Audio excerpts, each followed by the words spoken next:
Karibuni mpenda Maji katika channel yangu mapishi Rukias Kitchen.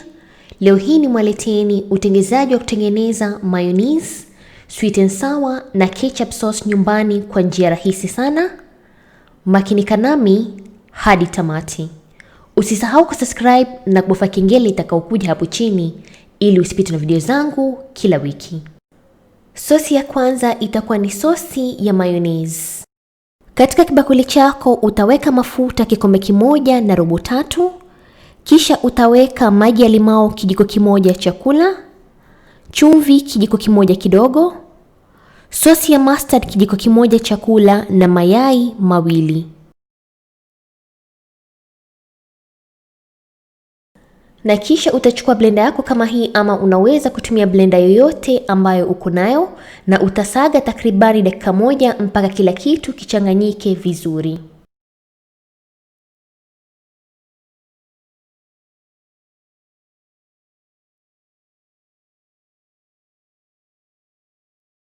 Na baada ya dakika moja sosi yangu ya mayonnaise iko tayari. Utaichanganya vizuri ili kila kitu kichanganyike vizuri, na kisha utaweka katika container. Hakikisha unapotumia container ni ya glasi, kwa sababu container za glasi zinahifadhi sosi kwa muda mrefu kuliko container za plastiki. Na sosi yangu ya mayonnaise iko tayari kama unavyoona katika video. Utaifunga vizuri na utaweka katika friji, na inaweza kukaa takribani miezi 6. Na sosi ya pili tutafanya ni sosi ya sweet and sour. Katika pani yako ya kiasi utaweka maji kikombe nusu ambao ni sawa na mililita 125. Kisha utaweka siki robo ambao ni sawa na mililita 80. Sukari vijiko vitatu vya kula ambao ni sawa na mililita 60. Chumvi kijiko nusu kidogo. Pilipili ambazo zimekaushwa ambazo zinaitwa chili flakes nitatumia kijiko kimoja cha kula. Maji ya limau kijiko kimoja cha kula. Tomato sosi ama ketchup vijiko viwili vya kula. Na utaweka kitunguusaumu ambacho nimekikata vipande vidogo vidogo kijiko kimoja cha kula.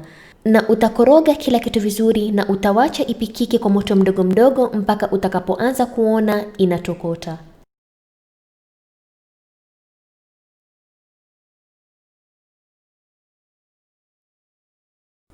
Huku sosi yetu ikichemka, katika kibakuli kidogo utaweka unga mahindi ambao kwa jina lingine ni Cornflour. Utaweka kijiko kimoja cha kula pamoja na maji vijiko 4 vya kula, na utachanganya vizuri.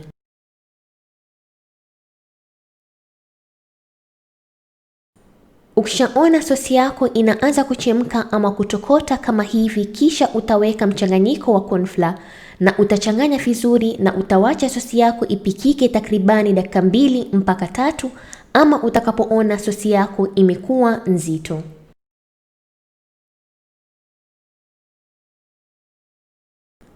Na baada ya dakika 3 sosi yetu imeshakuwa nzito kama unavyoona katika video, na sosi yetu ya sweet and sour iko tayari.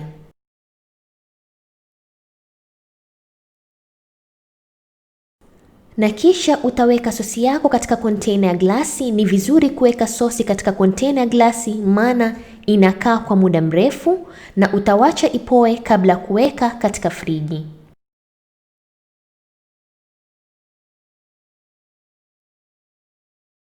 Na sosi yetu ya sweet and sour iko tayari kama unavyoona katika video. Unaweza tolea kwa chipsi ama kitu chochote upendacho. Mwisho kabisa tutatengeneza sosi ya ketchup ama kwa jina lingine tomato sosi. Katika sufuria yako ya kiasi utaweka sukari gramu 100, maji kikombe nusu, tomato nimetumia za mkebe gramu 400, ama unaweza kutumia tomato za kawaida ukazikata vipande vidogo vidogo kama hivi. Pilipiliboga ya rangi nyekundu 1 utakata kwa vipande vidogo vidogo. Kitunguu maji kimoja cha kiasi, na utakoroga kila kitu vizuri, na utafunika uache ipikike kwa moto mdogo mdogo.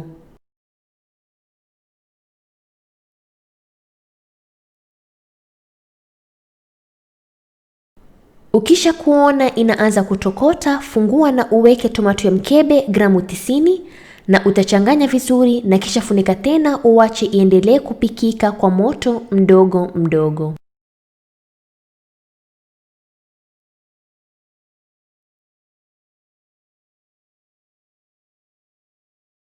Baada ya nusu saa hivi tomato zako zitakuwa zimevurujika kama hivi.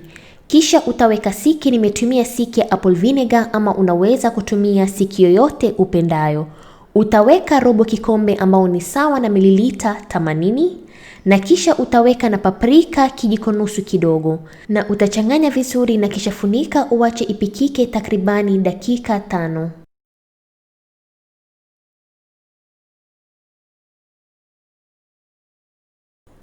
Na baada dakika 5 utatoa katika moto na kisha utawacha zipoe kiasi, kisha utaweka katika blender na utazisaga mpaka zisagike vizuri.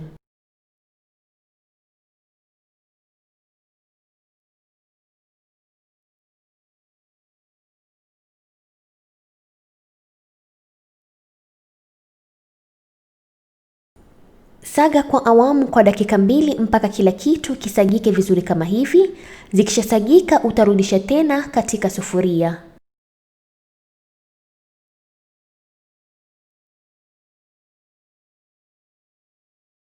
Katika kibakuli kidogo utaweka unga wa mahindi ambao ni cornflour. Utaweka kijiko kimoja cha kula pamoja na maji takribani vijiko 4 vya kula, na utachanganya vizuri mpaka iwe nyepesi kama hivi.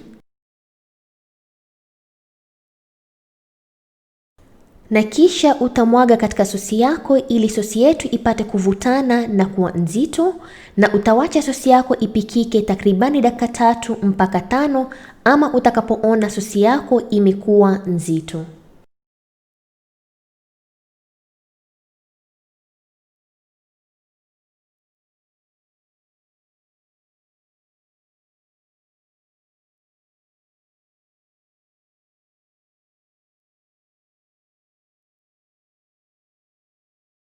Tomato sosi yako ama ketchup yako ikishakuwa nzito kama hivi, basi sosi yako iko tayari na utatoa katika moto.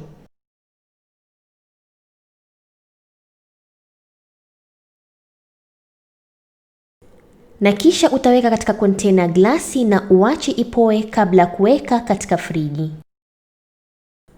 Na ketchup yetu ama tomato sosi yetu iko tayari kama unavyoona katika video. Inapokuwa katika friji inazidi kuwa nzito na inazidi kuwa na ladha nzuri, na enjoy kwa chipsi ama kitu chochote upendacho. Na sosi zetu 3 ziko tayari kama unavyoona katika video: ketchup, mayonnaise pamoja na sweet and sour. Kama nilivyosema, ni vizuri kuweka sosi zako katika container ya glasi ili zipate kukaa kwa muda mrefu. Utawacha zipoe kabla kuweka katika friji, na zinaweza kukaa kwa muda wa miezi 6 na pia unaweza kufanya nazo biashara. Asanteni kwa kuangalia video yangu na natumai mmeipenda. Ikiwa mtakuwa na maswali yoyote unaweza kucomment hapo chini, ama unaweza kunifollow katika social media zangu Facebook na Instagram Rukias Kitchen kwa maswali zaidi. Na asanteni tena na kwaherini.